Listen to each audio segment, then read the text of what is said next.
When we talk about legal software, the first image that usually comes to mind is a system that controls deadline, organizes cases, and helps avoid missing hearings.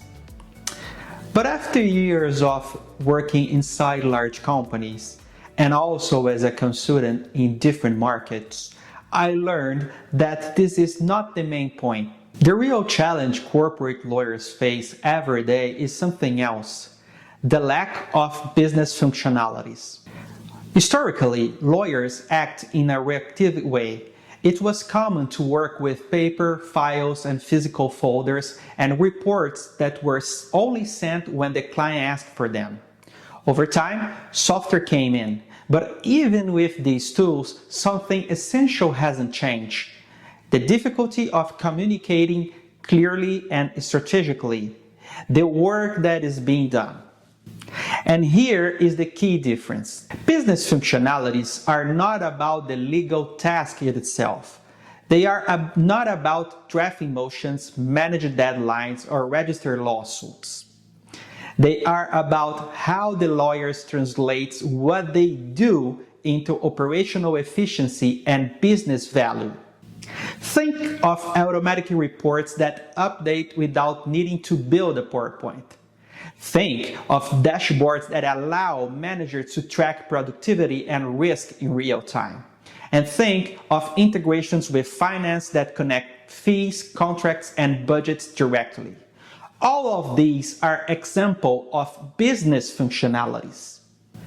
But the market still insists on looking only at the legal tasks, and the result is always the same.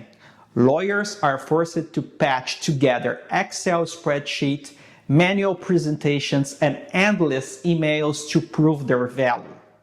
A repetitive, slow job that could easily be solved with technology truly designed for the business side of law.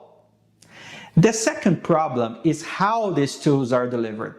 Most new solutions come in small and isolated blocks of functions. It's like solving only a piece of the puzzle, never the whole picture.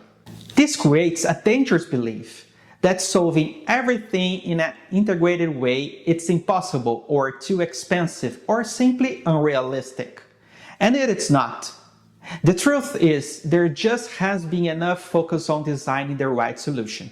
On top of that, the legal sector has become highly speculative. Many startups don't put the client first, they put the investor first. And so prices go up. But the real value doesn't follow. In emerging markets like Latin America, this distortion is even worse. Economic instability reduces the appetite to buy and reinforces the perception that innovation in law is too expensive or too risky. From my international experience, I realized the real answer lies somewhere else. It lies in putting the client in the center. And putting the client at the center is not just about being quick to respond. It's about building something that lasts. It's about creating a solution that makes sense in the long term and that survives market swings and that continuously translates legal work into business value. And here is a crucial point. In the startup ecosystem, there are three forces: the force of the investor, the force of the inventor, and the force of the client. And most of the time, the investor wins. This imbalance creates frustration. Solutions become increasingly specific short-term because the return on capital is no longer the 10 years, it's 5. And many investment rounds end up being nothing more than changing financial players. But the lawyer's real task remains misunderstood. And the market keeps turning around investments these instead of real solutions. The future of legal technology needs to break this cycle. It cannot be about speculation. It cannot be about isolated functions. The future is about clarity, efficiency, and integration.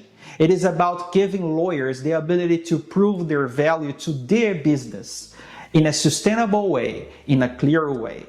and in a lasting way. That is the real challenge of our generation, to build legal technology that goes beyond market thesis, technology that truly serves the client, and that allows the legal department to play the role it always should have had. Being a strategic partner essential to the company results.